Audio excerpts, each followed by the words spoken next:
All right. Hello, everyone. My name is Robert Hay. I'm the Executive Vice President of the Medical Society of DC. I'd like to thank you for joining us for this important and timely webinar about coaching. This webinar is offered as part of MSDC's Washington Healthcare on Wednesdays series of programs.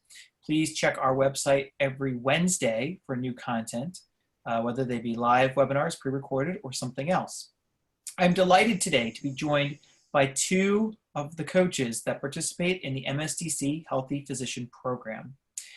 This program is a holistic approach that MSDC is offering to our members to help with health and well-being.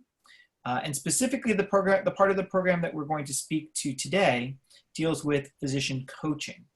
As part of the Healthy Physician Program, MSDC offers to our active members a number of free coaching sessions as part of a well-being program.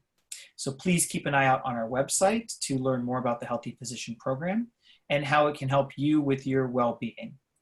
But that's enough for me. You want to hear from our two presenters today. So I'm going to turn it over to them once I give a brief introduction of each of them. Dr. Cathy Lanteri is a physician leadership coach and board-certified psychiatrist who helps physicians respond to the challenges in medicine today by developing skills that give them greater effectiveness, more control, and satisfaction in their lives. She went to medical school at the University of Oklahoma, spending 6 weeks at NIH before completing a residency in Boston and Massachusetts General Hospital. Over the last 7 years, she found she could have the greatest impact working outside her clinical role by supporting and empowering physicians through coaching. Currently, she coaches physicians across the country in academic institutions, hospitals, and clinics. And then Jacqueline Huntley, MD, is the president and founder of AthvaMed, LLC, also known as Thrive to Lead MD. As a physician development coach, she helps physicians design careers where they feel they can thrive both personally and professionally. She focuses on the development of skills and strategies that promote well-being, support fulfillment of career goals and aspirations, and foster self-leadership growth. She received her medical degree from the University of Birmingham Medical School in Birmingham, England. She completed residency training at UNC School of Medicine, Chapel Hill, and Emory University School of Medicine in Atlanta. She received her master's in public health in epidemiology from the UNC Gillings School of Global Public Health in Chapel Hill. She's board certified in public health and general preventative medicine. She did her coach training with the Coactive Training Institute and the Physician Coaching Institute, and is certified as a physician development coach through the Physician Coaching Institute. I am pleased to turn over the program to them, and thank you both very much for participating today. Thank you very much, Robert. It's really a pleasure to be here. I'm going to kick this off, and then we're going to turn it over to Jackie as well. And as we start, I want to recognize the Medical Society of DC for their wellness program offerings. You know, I think this is pretty remarkable that the Medical Society is offering this to all their active members. I don't know another society that's offering that. So it's really an honor to be part of that program. As we begin, it might be useful to talk about what coaching is and how it might be helpful for physicians. Now, leaders in sports and business have long known the value of coaching. And in medicine, though, it may be something that you learned about because a coach was brought in to help with problematic behavior. But that's a really narrow view of coaching, because coaching is about giving people a partner to achieve their goals, whether that is helping them balance their needs between home and work pressures, whether it's about helping them find new skills in handling conflict so that they have less stress in their day, or whether it's about helping them with leadership growth so that they could attain the goals that they want. You know, with the stresses of today, frankly, having someone to support you and partner with you in moving ahead is more needed than ever. And doctors are people that use their intelligence and their talents. They're actually driven to do that, to help people. And when you think about doctors, they get a goal in mind and they just don't want to give up, no matter how difficult the pressure is against them. So if you put together those strengths of physicians and you match them with what's going on with the internal and external pressures now to produce more with less support, to have more scrutiny, whether that's Press Ganey scores or even media reviews by patients, physicians are under an enormous amount of pressure in a way that it wears doctors down, it leads to moral injury, and it can be a setup for burnout. Jackie? Thank you, Cathy, and thank you, Robert, for your introductions, and Cathy for that excellent introduction to coaching. And I would like to also mention that I am very honored to be part of the program, the Medical Society of DC, and it's really exciting to be part of something so groundbreaking and so valuable for physicians. During our education and training as physicians, we develop and build traits that have the potential to create the perfect storm in terms of physician well-being and performance. In many ways, these traits represent the flip side of strengths. Potential strengths become exaggerated and distorted in working environments that make ever-increasing demands, but don't recognize the crucial importance of supporting physician well-being. In addition, we do not receive training in the skills that would help us handle the challenges of this volatile, uncertain, chaotic healthcare landscape. For example, skills that promote emotional intelligence, effective communication, conflict resolution, and time management. The 4 traits that Cathy and I will highlight in this discussion are perfectionism, self-criticism, compassion, and overwork. Cathy. Thank you, Jackie. I'm going to focus on the traits of perfectionism and self-criticism. You know, how they evolve, how they take us away from our best selves, and how they can set us up to burn out. Now, the trait of perfection, this is setting an internal standard of flawlessness, and it's common in many doctors. Having a component of this actually helps us give good patient care.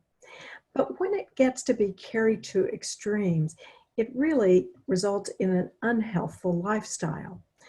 I work with an OBGYN physician who called talking about feeling pulled in all directions. She was always behind. She really wasn't enjoying herself at work or at home, and she found that she'd become increasingly irritable. As she talked about what her day was like, she described running later and later with each patient because she had a hard time stopping them. She really needed to hear all of the complaints that they brought in. And she also had a hard time taking vacations because she said no one knew her patients as well as she, and that they all wanted her there. And as we looked at her schedule, it was also filled with many hospital and church activities because she was the kind of person that if someone asked her to participate, she really felt like she had to give back. The result of this was that it left her kids waiting for her at home, and it left her missing some really important school activities and sports activities with them, and also didn't leave her any time for herself to recharge. So she and I explored what this giving 100% was about for her. And she could identify that her definition was she had to do these things to be a good doctor, that really meant doing all of these things to perfection. And, you know, doctors would come by that mindset, honestly. Think of when you were preparing for medical school, you know, A, you were competitive, B, that just didn't cut it. And then you get into medical school and you quickly learn that if you miss a medication contraindication or you forget to write vital signs Q2 on a neurologically unstable patient, that really can mean the difference between life and death. But then you continue your training and you get into practice, and it seems like the demands just keep coming. And we're supposed to see more patients now with less support. And there's just an infinite amount of new knowledge to capture. And so when you generalize this conscientiousness and bring it through all of your life, it really creates a standard that's unsustainable. So she and I looked at the concept of perfection. And when I moved to Boston, I had to learn a lot about baseball. And what I learned was that players were often measured by their batting average. And I was surprised to learn that if a batter is up and hits the ball 3 times out of every 10 times that they're up to bat, that is an excellent player. And that no player has ever maintained an average of 4 hits for every 10 times at bat over their lifetime. So she and I looked at what did we think was a reasonable batting average for a physician. Was it 10 out of 10? Was it 9 out of 10? And so she began to think about perfection in a slightly different way. And I asked her if she didn't listen to all the patient complaints, would she really not be a good doctor? And she reflected on that and decided that what patients really wanted was to know that she cared about them. So we then looked at how she might show that or say that in less time so that she was able to keep on her schedule. So looking at how she might change her schedule, it gave her the opportunity to step back and say, what might you do if you had more control in your time? And in looking at that big picture, I asked her what were her goals for her life personally, for her family, and for her business over the next 5 years. And that was something she never thought about before. She really hadn't been trained to do that and hadn't had the time to do it. And what she pinpointed was that it was really important for her to be there for her children and to have some time for herself, as well as taking care of her patients. So the next step was for us to define some behaviors that made sense for her in how to control her time with her patients and with other people so that she did have time for herself and her family. And she'd go out and practice things that we discussed, and then she'd come back in so that we could refine them for her. You know, in medicine, there is this concept of see one, do one, teach one. And that works for the most part with techniques. But with human behavior, it takes us time and practice to create new behaviors and to craft them so that it really fits with what works best for us. And so through this, she really found that she was able to enjoy her patients, that they still thought she was a wonderful doctor, and that she was with her family more, less on edge, and she actually found that she was enjoying medicine again. And so to make headway on perfectionism, the things to look for are push back on your assumptions that are behind that behavior and see, does that really fit with today? Does it fit with what's realistic with your colleagues as well as yourself? And then as you get perspective about this, see how you really want your day to unfold. How does that fit with your overall life goals? And then think about small changes that you can work on until you succeed, and then try other changes so that you incorporate these things into your life. Now, the second trait that we're talking about is self-criticism. And by that, I mean the harsh inner thoughts that come in where you become critical about who you are and what you're doing. And this is different from self-evaluation, because with self-evaluation, what you do is review in a non-critical way with a growth mindset, because you're thinking about how do I evolve something in the future to make it better. And self-evaluation, what it doesn't have is that self-critical, turning that reflection into something that's devaluing of yourself. You this was a common theme in people that I worked with during the COVID surge especially, The doctors that weren't caring on the front lines really were self-critical that they needed to be doing more and weren't. And the doctors that were on the front lines, there was always something they felt that they didn't do and should have done. I was working with an emergency room physician, and he was having trouble sleeping at night. And this was at the height of the COVID surge. And so we were talking about that, and he described that he would walk out of the hospital at night and he would be thinking of all the things that he didn't do, what he should have done, what he hadn't done right. And he was even criticizing himself because he took 30 seconds to eat a sandwich. In thinking this way, at the end of the day, he was demoralized, and it left him feeling quite insecure about his abilities as a physician. You know, studies of self-criticism show that it truly stresses our inner environment. And there have also been studies that show when you use harsh words, when you hear those, that your brain actually lights up in the same area as if you'd had a physical blow. What you're saying to yourself has an emotional and a physical impact on you. And if you say it without it being checked, you actually take it in as the truth. And as this impacts your self-esteem, it can cause anxiety, depression, as well as other behaviors that are maladaptive, like substance abuse. And so when you're in this state, it's really interfering with mobilizing the kind of support that you need most at that time. So how do you get out of this pattern? Well, you start by looking at what is the intent of that self-criticism. What does it actually want for you? And in the case of my client, he stepped back and thought about it.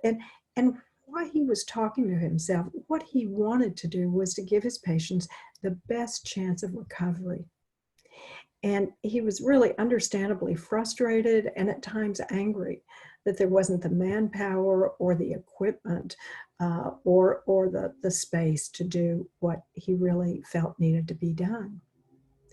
And so appreciating what the intent was of those words that he was saying, we stepped back and got perspective of the big picture.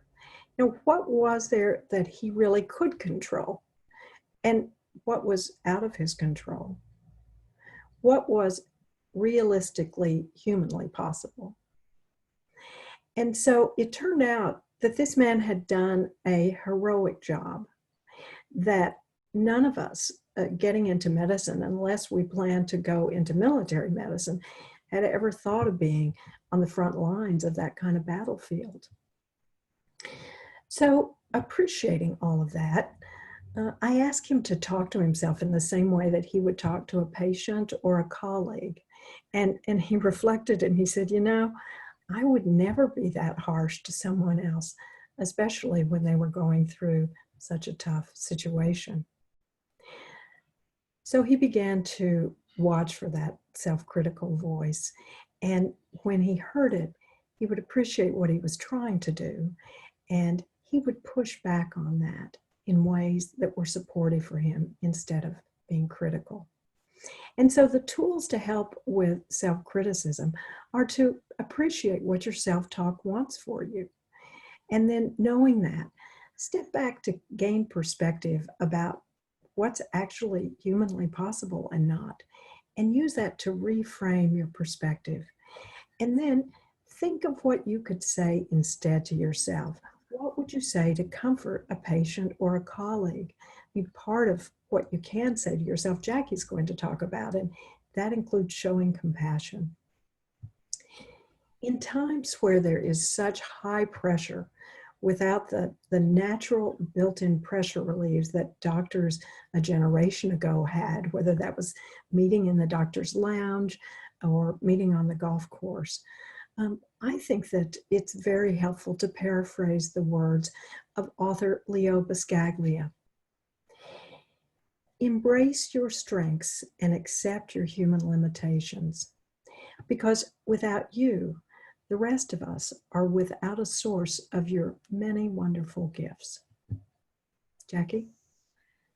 Cathy, thank you for that and for the beautiful quote at the end. So the third trait that I'm going to talk about is compassion. As physicians, we're often experts at offering compassion to others. It's part of bringing healing and comfort, not only to our patients, but to our families and to our friends. However, this often can turn into a one-way street where somehow everyone but us is deserving of this gift. What is it that causes us to withhold compassion from ourselves? It's understandable when faced with the tremendous suffering of others that self-compassion would seem selfish and self-absorbed. But this is flawed thinking. Dr. Christine Neff is a prominent researcher in this field, and she describes 3 ways of thinking that prevent us from practicing self-compassion. Firstly, we may think of self-compassion as self-pity. When we're full of self-pity, we're in a state of complete self-absorption.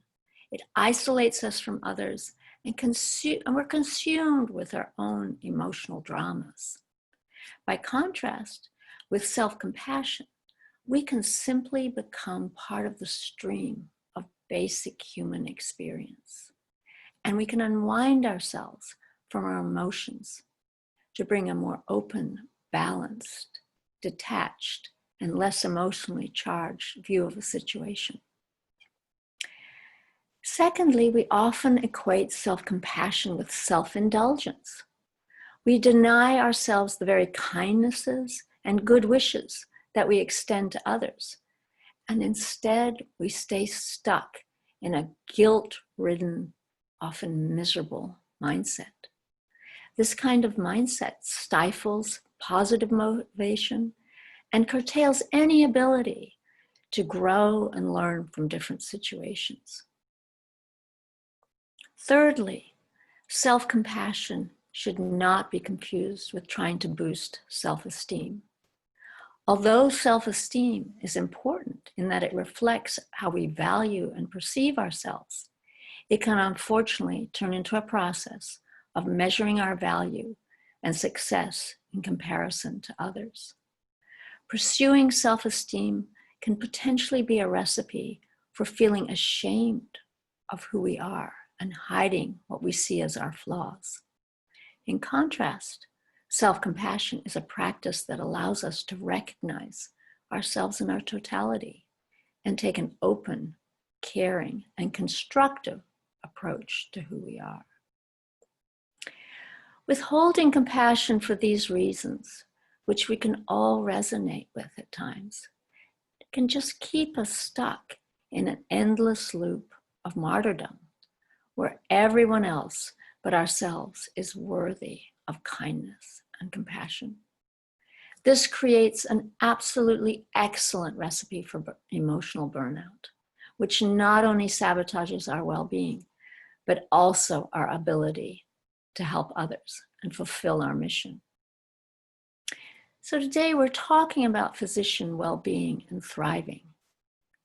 If we cannot bring the same compassion to ourselves that we would bring to a family member or friend or patient, what does that say about our ability or even our willingness to care for ourselves?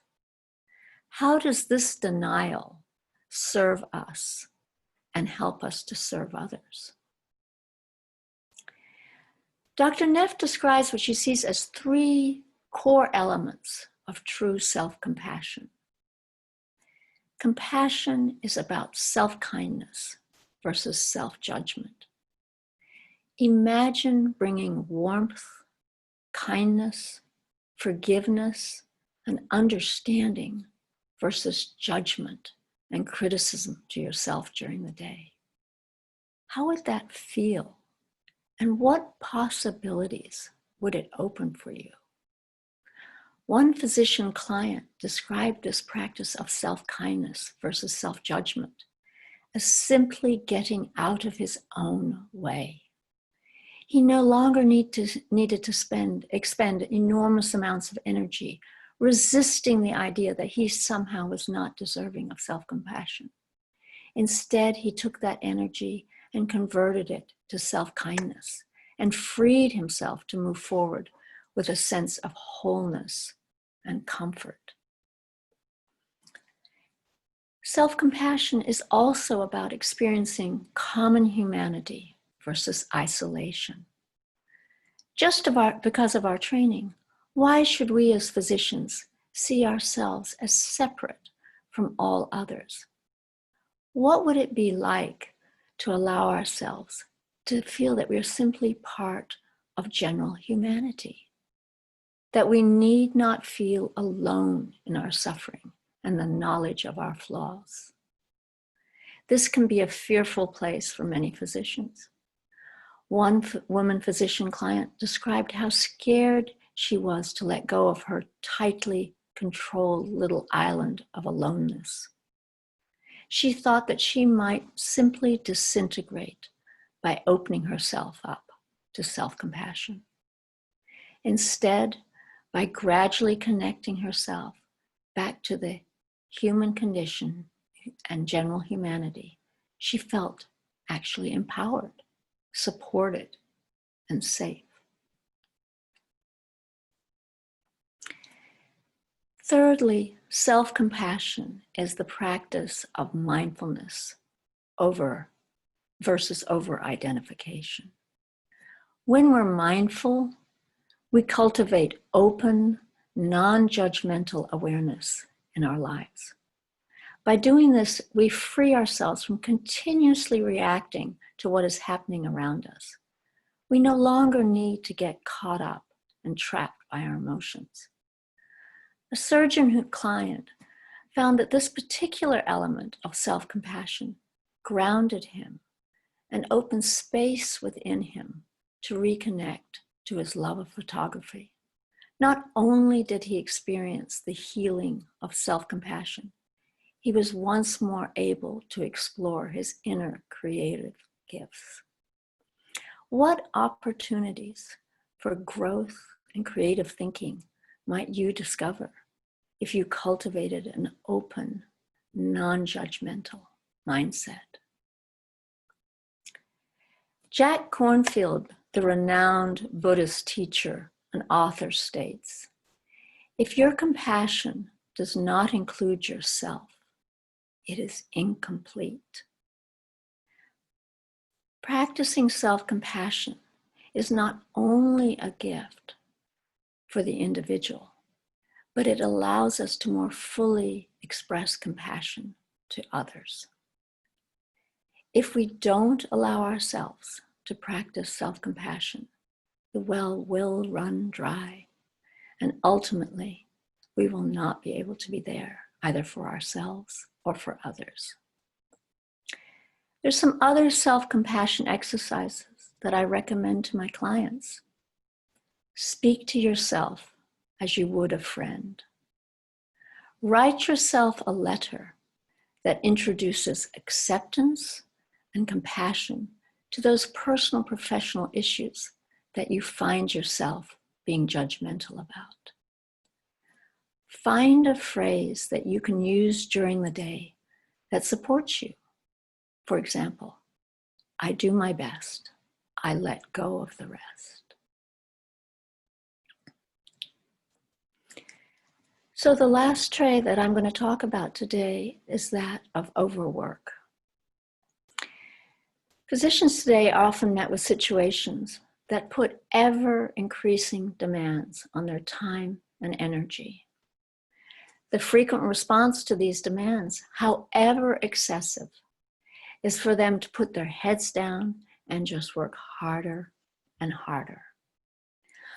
Although dedicated hard work is a given for completing medical education and training and for ongoing success in practice, there is, however, the potential for this admirable strength to become a double-edged sword when it is the only response to unreasonable expectations.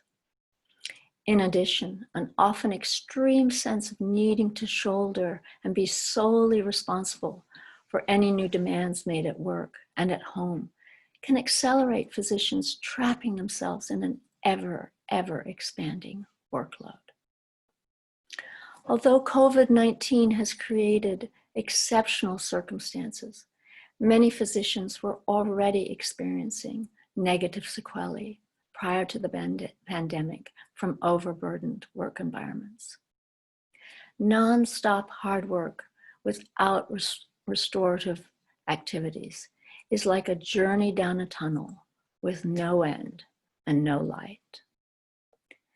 We are human beings who, despite having a tremendous capacity for extraordinary effort and an ability to rise to the occasion, will at some point pay a personal and professional price for an unrelenting head-down approach. We become the proverbial hamster on the wheel. Further exacerbating this problem is the fact that being stressed and overworked can become an accepted, though dysfunctional, norm. How easy would it be for you to say to your colleagues that you are working just the right amount and having fun and doing lots of relaxing activities? Would you be seen as a smart, dedicated physician or as a shirker who is more interested in themselves than their patients? Sadly, this is a race to the bottom where the winner is ultimately the loser. The mandate of medicine, that of providing the best care for patients, demands a focus on continuing to build a huge body of up-to-date knowledge supported by acquiring years of experience. Are there ways for physicians to fulfill this unique and unquestionable mandate without sacrificing their physical, mental, and emotional health to an out-of-control work schedule? In many ways, there are 4 choices that face physicians in this situation. Just keep working harder, change the external circumstances that are creating the problem, develop new skills that may improve workflow and time management, find a new job. One surgeon client who felt completely exhausted and burnt out was stunned by the impact of giving herself permission to simply consider the fact that she had choices. During our coaching, she found that this shift in her mindset helped her overcome her pervasive feelings of powerlessness and acted as a spur and an inspiration to brainstorm other options. Another critical coaching exercise that can help interrupt the vicious cycle of taking on more and more work is helping clients to define their fundamental values, strengths, and priorities. This is a direct antidote to the erosion of a personal sense of meaning and purpose that can occur on the path to burnout from overwork. It can help restore a sense of identity and control. I've often found that clients are shocked at how far away they have moved from what is important to them, despite the fact that they were spending ever-increasing amounts of time and energy in the workplace. In fact, many even said that this was for the first time in a very long time, if not ever, they had taken the time to do this kind of inner work and reflection. One physician remarked that this exercise was akin to holding up a mirror to the insanity that his life had become. He said that it gave him the courage to push back against the system that he was working in and to effect some necessary changes. He had committed ahead of time to being prepared to leave if things had not moved forward. He said he felt restored to being in charge of his career and his life trajectory rather than feeling like a helpless pawn. Physicians often have suppressed fears regarding the risk to one's practice or employment by questioning ever-increasing workloads. Expressing those fears is a first step towards addressing them, but can also bring home the equal and maybe even greater risks to health, well-being, and professional performance that may occur by remaining harnessed to a hamster wheel that is spinning faster and faster. It takes courage, self-compassion, and trust to take the steps necessary to create change. My job as a coach is to acknowledge these strengths in my clients and encourage them to give themselves permission to take care of themselves and discover new ways of thinking and working. A young physician who was ready to leave medicine because of a workload that was consuming every waking hour of his life found that recognizing his innate courage and bringing self-compassion and trust to his own judgment not only saved his professional career, but restored him to a sense of wholeness and humanity. Thank you. Thank you both for a wonderful presentation and a lot of excellent information. I think that it's probably best now to kind of dive into some of the topics that were discussed and draw out some of the themes a little bit more that I know that our participants are probably interested in hearing. And I'm going to start with one of my favorite parts of the conversation, which is the sports part, drawing on the baseball analogy. We talked about some of the causes and reasons why coaching is an important tool for physician wellness. As any sports fan would know, picking the right coach is an important part of the success of a team or a player or an individual in a sport. So what are some of the factors that a physician should consider when they are thinking about selecting a coach? Or to put it another way, how does someone pick the right coach for them?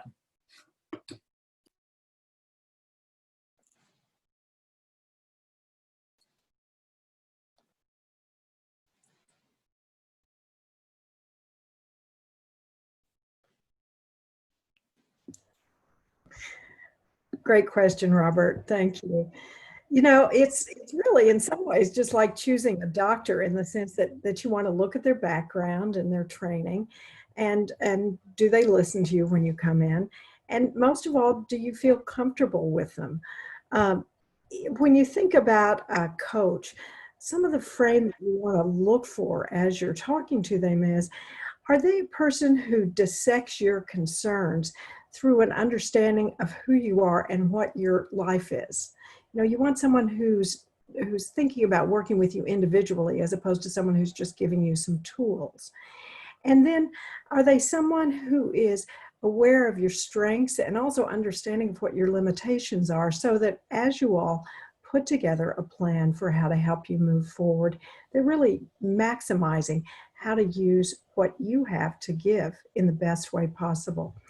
And then, are they someone who knows how to break down what your goals are into realistic steps so that you have the tools that you need, and so you feel confident that you can try these things, which may sometimes be a stretch, but feel like that you can move ahead?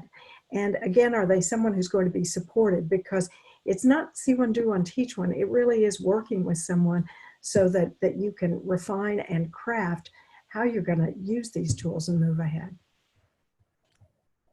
Yeah, I agree with Cathy's excellent summary of, you know, what to look for in a coach. And just also to add that, you know, sometimes pay attention to how you, your inner resonance. And if you feel a connection with this person, that you really get a sense that they are, as Cathy mentioned, listening to you, that they're curious about you, that they're interested in what you have to say. And the other aspect of coaching, and this may come along as you work with a coach, but part of coaching is holding our clients accountable for moving forward. And so it's something you want to think about is, as you go through it, am I being held accountable? And also to ask yourself when you meet your coach is, am I willing to be coached by this person? Do I feel that we will have the kind of relationship which really will be a two-way street? Great, thank you. Wonderful, wonderful tips. Let's move on to another topic, and that's talking about, again, following up on a point that we discussed before. For many physicians, coaching and mental well-being carries a stigma, not just because, as you all described, they are highly trained and knowledgeable experts. Physicians may be concerned that working with a coach is a sign of weakness. Can you talk about how this is addressed in coaching, or how you all address this? Sure. I appreciate those concerns. And business people had those same concerns back in the 90s. And after research at Stanford and by others showed that coaching actually advanced people's effectiveness and their productivity as well as their satisfaction, we found that 100% of leaders wanted a coach. So I think medicine is just at an earlier stage of that in where it is.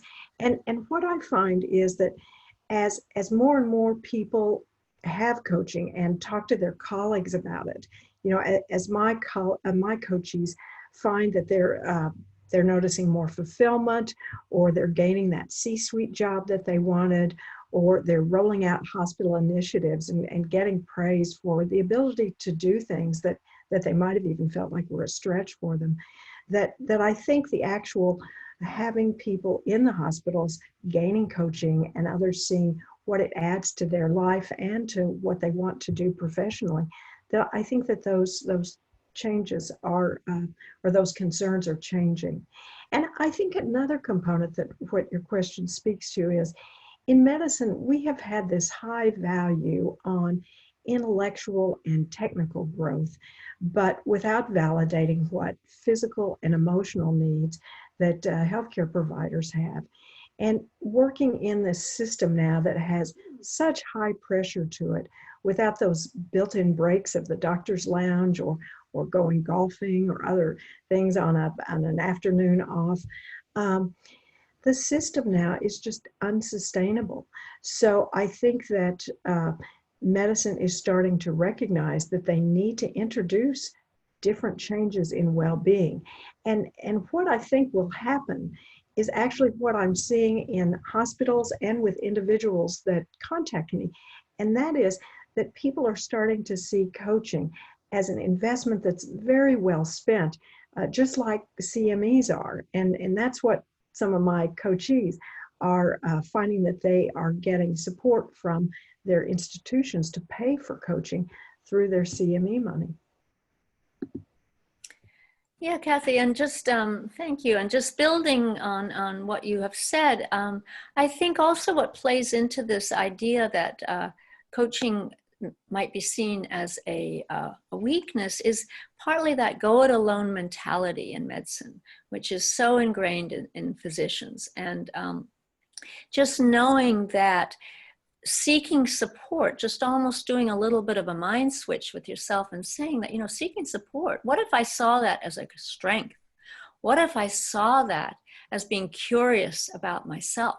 What if I really am going to reharness my love of learning, the idea that I can grow, that I can learn new skills? And they're not, as Cathy mentioned, they're not all just related to the knowledge base of clinical medicine. This is actually gaining skills in arenas that, just as we mentioned before, in emotional intelligence and communication, and learning these kind of skills expand not only our role as physicians with patients, but also expand our roles with colleagues and with other people in the big organizations that many of us now work in. And so I really think that, and that coaching really is a strength. And for some physicians to have that opportunity to have a confidential sounding board is such a privilege for the coach to be able to offer that to them, that we are offering them something where they can really develop themselves to their full potential. I want to draw on a point, Dr. Huntley, that you just mentioned in that answer, which is confidentiality. We've heard that physicians may fear coaching sometimes because of confidentiality concerns. From an MSDC perspective, I want to add something here, but before I do that, I'll throw it over to our two coaches here. Can you talk about how a coach protects conversations and how sessions are or are not shared with other entities? Well, for example, when a client comes to me looking for coaching, prior to starting any kind of relationship as a coachee and coach, the client is presented with a formal coaching agreement. And this spells out all the terms of our coaching relationship, and particularly that this relationship will be held in the strictest confidentiality.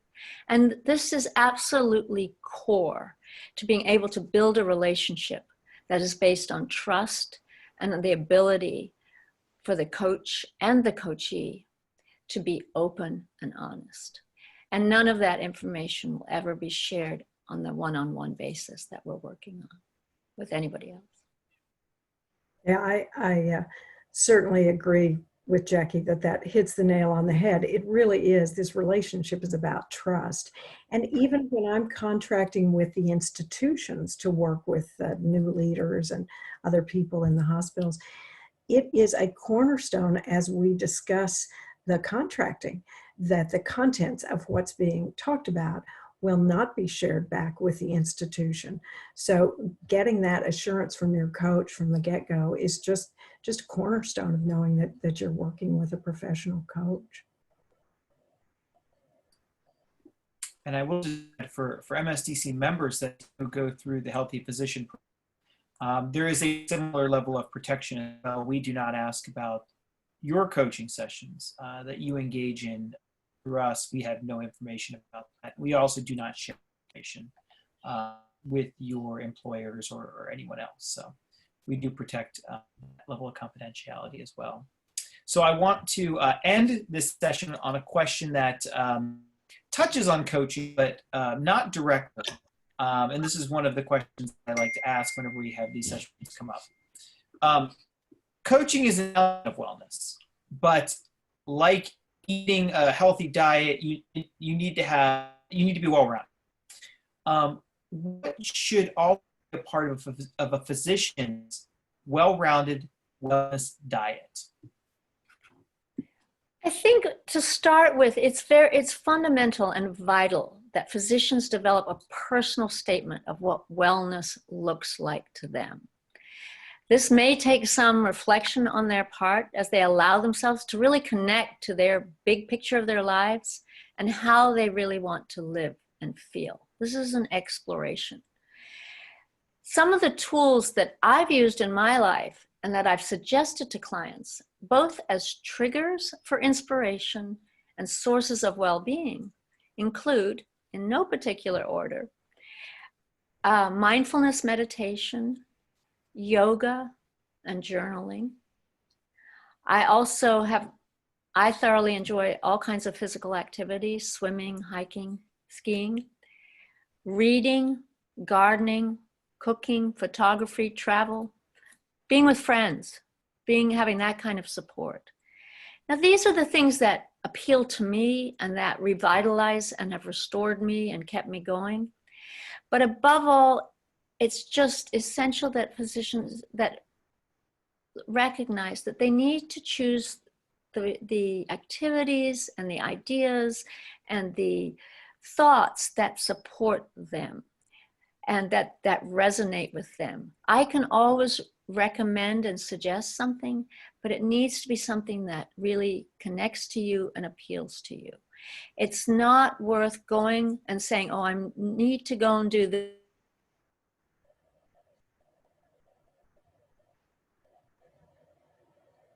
to the gym, and it's not what you want to do. It's likely to become much more of a stressor to you than a support. So allow yourself, the space to choose what you enjoy, but absolutely have some things in your life that restore you. I think that's beautifully said, Jackie, and I couldn't agree more that starting with some kind of life roadmap so that you really know what it is that you want out of life is crucial to being able to have that well-rounded life diet. And I think having some activity that you regularly do that connects you to your sense of self, meaning your sense of strength or your sense of purpose, is really just critical for restoring yourself. And that can be meditating or journaling. It could be biking. It was beautiful out this morning, and it just is a activity that's restorative and that gives me a sense of life bigger than myself. Whatever it is, maybe it's singing for you. If you're a new mom, maybe it's really appreciating that you got time to take a shower today and that showed a real strength of yours. So connecting with something deeply that appreciates who you are and what you have to give in life, I think is very important for your wellness. The other thing I'd say is eat well. My French family has done that a lot during COVID. Limit alcohol, though enjoy it, and laugh as often as possible. I can think of no better way to end today's session than with all of that wonderful advice. I'd like to thank both of our coaches for joining us today on our Washington Healthcare on Wednesday webinar. Thank you all very much for your time, for your energy, for working with the program, and for helping physicians and your coachees in general and doing the good work that you're doing. If you want to learn more about both of our coaches and all of the coaches participating in the program, go to msdc.org/coaching to see a little bit more about the program. And with that, I'll say thank you very much for joining us, and please check out the program. Thank you, Robert. Thank you.